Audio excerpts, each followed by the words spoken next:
ঈদযাত্রা নিয়ে Dhaka railway station থেকে সবশেষ তথ্য জানাতে যুক্ত হচ্ছেন সহকর্মী ইউসুফ ভুঁইয়া।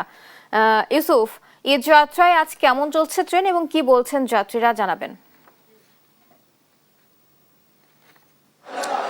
একদম শেষ সময়ে কিন্তু ঈদযাত্রা যারা বাড়ি ফিরছেন তাদের কিন্তু কমলাপুর রেল স্টেশনে ভিড় করছেন এবং অন্যান্য দিনের তুলনায় কিন্তু আজকে সেই পরিমাণে যাত্রী চাপ নেই এখন পর্যন্ত আমরা যেটা দেখতে পেয়েছি। এবং তবে যাত্রী চাপ না থাকলেও অন্যান্য দিন যেমন উপচে পড়া ভিড় ছিল, সেই উপচে পড়া ভিড় না থাকলেও তবে ভিড় রয়েছে কমলাপুর রেল স্টেশনে।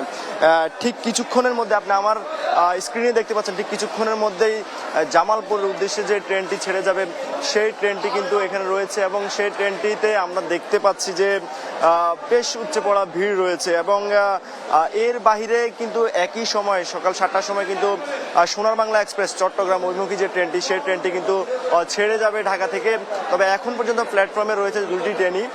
তবে সোনার বাংলা এক্সপ্রেস আমরা যেটি দেখেছি সেই ট্রেনটিতে কিন্তু সেই পরিমাণে যারা ঈদ যাত্রায় বাড়ি ফিরছেন সেই পরিমাণে আছে কিন্তু যাত্রী দেখছি না। তবে আপনাদেরকে জানিয়ে রাখি, আজকে সকাল থেকে এখন পর্যন্ত যেই 4টি ট্রেন ঢাকা থেকে ছেড়ে গিয়েছে দেশের বিভিন্ন স্থানে, তবে আজকেও কিন্তু একই অন্যান্য দিনের যেই উত্তরবঙ্গের উদ্দেশ্যে যে ট্রেনগুলো ছেড়ে যায় নীলসাগর এক্সপ্রেস সহ বিভিন্ন ট্রেন, সেই জায়গা থেকে আজকে সকালেও কিন্তু নীলসাগর এক্সপ্রেস যে ট্রেনটি, সেই ট্রেনটির শিডিউল বিপর্যয় হয়েছে। এখন পর্যন্ত কিন্তু নীলসাগর এক্সপ্রেস ট্রেনটি ঢাকা কমলাপুর রেল স্টেশনে এসে পৌঁছায়নি এবং সেখানের যে যাত্রীরা রয়েছে সেই যাত্রীরা কিন্তু সকাল থেকেই ভোর রাত থেকেই অপেক্ষা করছে কমলাপুর রেল স্টেশনে। এবং তারা কিন্তু প্রত্যেক দিনের তুলনায় আজও কিন্তু সেই অভিযোগের যে তীর ছিল সেই অভিযোগের তীরও কিন্তু কমলাপুর রেল স্টেশনের দিকে দিচ্ছিলেন এবং তারা বলছিলেন যে বরাবরের মতো এবারও কিন্তু উত্তরবঙ্গগামী যেই ঈদযাত্রায় ট্রেনের যে যাত্রা,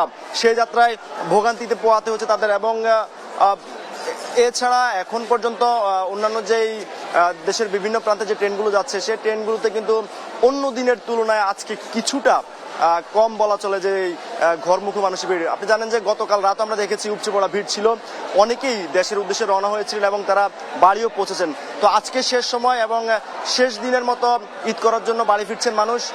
তো এই ছিল কমলাপুর রেল স্টেশন থেকে আমার কাছে সবশেষ। ইউসুফ, আপনাকে ধন্যবাদ। দর্শক, ঈদ যাত্রার খবরাখবর জানাচ্ছিলেন সহকর্মী ইউসুফ। ঈদ করতে রাজধানী ছাড়ছেন ঘরমুখী মানুষ, এতে যানবাহনের চাপ বেড়েছে মহাসড়কগুলোতে। এ নিয়ে আরো জানাতে গাজীপুর থেকে সরাসরি যুক্ত হচ্ছেন সহকর্মী মাহমুদুল হাসান। মাহমুদুল, আপনি জানাবেন যে মহাসড়কের পরিস্থিতি এখন কেমন দেখছেন এবং যানবাহনের চাপ কেমন? ধন্যবাদ বুবলি। উত্তরবঙ্গের মানুষের প্রিয়জনদের সঙ্গে ঈদ উদযাপনের জন্য বাড়ি ফেরার যে কিন্তু এখনো শেষ হয়নি। আমি যদি একটু চিত্রটি দেখাই, গতকাল বিকেল থেকে যে চিত্রটি দেখছিলাম এখনো কিন্তু একই অবস্থা।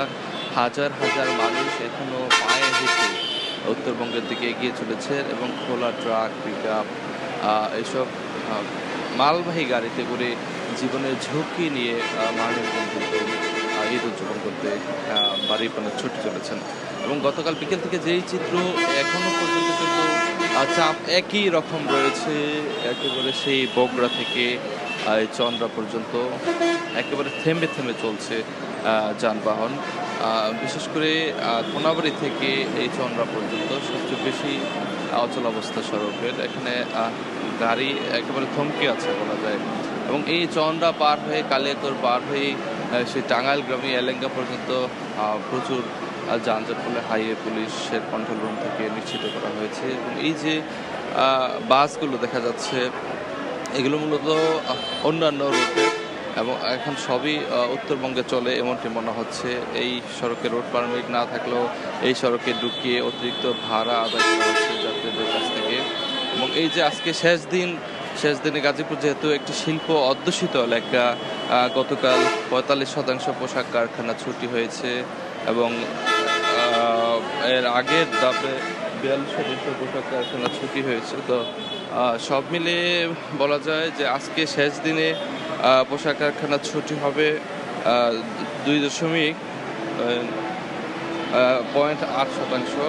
অর্থাৎ সব মিলিয়ে বলা যায় যে গাজীপুরে যে ঈদ যাত্রা সেটি নির্বিঘ্ন করতে পুলিশ প্রশাসন বড় বড় কথা বললেও আসলে দেখছি না কিন্তু শৃঙ্খলা ফেরাতে সড়কে কাজ করতে, এবং উত্তরবঙ্গের 26 জেলার যে মানুষ তারা এখনো সঠিক সময় বাড়ি ফিরতে পারবে কিনা সেটি নিয়ে শঙ্কা দেখা দিয়েছে।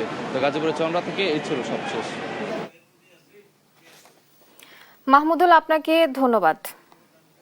দর্শক, একই বিষয়ে জানতে আমরা চলে যাচ্ছি টাঙ্গাইল। সেখানে আছেন আমাদের আরেক সহকর্মী অভিজিৎ ঘোষ। অভিজিৎ, আপনি জানাবেন যে মহাসড়কের এখনকার কি চিত্র দেখছেন এবং যানবাহনের চাপ কমেছে কিনা? জি, আপনি জানেন যে এই কালকে রাত থেকেই এই মহাসড়কটিতে যানবাহনের যে গতিপথ সেটি থেমে গিয়েছে, এবং আমার পিছনে দেখছেন যে আমি এখন যে এলাকাটি রয়েছে এটি হচ্ছে ঢাকা টাঙ্গাইল যমুনা সেতু মহাসড়কের সেতুর গোলচত্বর এলাকায়, এবং এইখানে বৃষ্টি আসার আগ পর্যন্ত এই পরিবহনগুলো দাঁড়িয়ে রয়েছে, এবং এই যে ভোগান্তি এবং বৃষ্টি, যে মুষলধারে বৃষ্টি হচ্ছে, সেই বৃষ্টির কারণে মানুষ যেমন ভোগান্তিতে পড়েছেন, তেমনি হচ্ছে মানুষের যে বাড়ি ফেরা, পরিবারের সাথে ঈদ করতে যারা যাচ্ছেন তাদের যে ভোগান্তি, এটি আসলে বলে বোঝানোর মতো নয়। তারপরে হচ্ছে যে এই যে যারা নিম্ন আয়ের মানুষজন রয়েছে, যারা খোলা ট্রাক পিকআপে যারা বাড়ি যাচ্ছেন, তারা যে পরিমাণে ভোগান্তিতে রয়েছেন এটি আসলে বলে শেষ করার মতো না। এই যে দেখছেন যে ট্রাকের উপরে যারা যাত্রী রয়েছেন, যারা বাড়ি ফিরছেন, তারাও কিন্তু ওই যে ভিজে ভিজে যাচ্ছেন, এবং এইভাবেই যারা যাচ্ছেন তাদের যে দুর্ভোগ। এবং আপনি জানেন যে সর্বশেষ যদি তথ্য দিয়ে রাখি যে এই ভোর থেকে ঢাকা টাঙ্গাইল যমুনা সেতু মহাসড়কের মির্জাপুর পর্যন্ত প্রায় 30 থেকে 25 কিলোমিটার অংশে কোথাও কোথাও যানজট, কোথাও কোথাও ধীর গতি রয়েছে, এবং বৃষ্টির কারণে পুরাটাই থেমে রয়েছে। এবং আরেকটি বিষয় বলে রাখি, সেটি হচ্ছে যে যমুনা সেতু কর্তৃপক্ষ এই যে গত রাত 3টা থেকে পশ্চিম পাড়ের যে ঢাকাগামী যে পরিবহনগুলো রয়েছে সেই পরিবহনগুলো আটকে দিয়েছে, এবং এর কারণ হচ্ছে টাঙ্গাইল অংশের যে পরিমাণে গাড়ির চাপ রয়েছে সেই গাড়ির চাপ কমাতে, এবং যে পরিমাণের গাড়ির চাপ কমাতে তারা পশ্চিম পাড়ের যে পরিবহনগুলো ছিল সেইগুলো আটকে দিয়েছেন, এবং সেইখানে যে কি পরিমাণে দুর্ভোগ হচ্ছে এটিও কিন্তু আসলে অনুমেয়, যে এই সেতু কর্তৃপক্ষ এবং সেতুর যে ধারণ ক্ষমতা সেই অনুযায়ী যে টোলের যে সিস্টেম সেটিও কিন্তু তারা বেকায়দায় রয়েছে।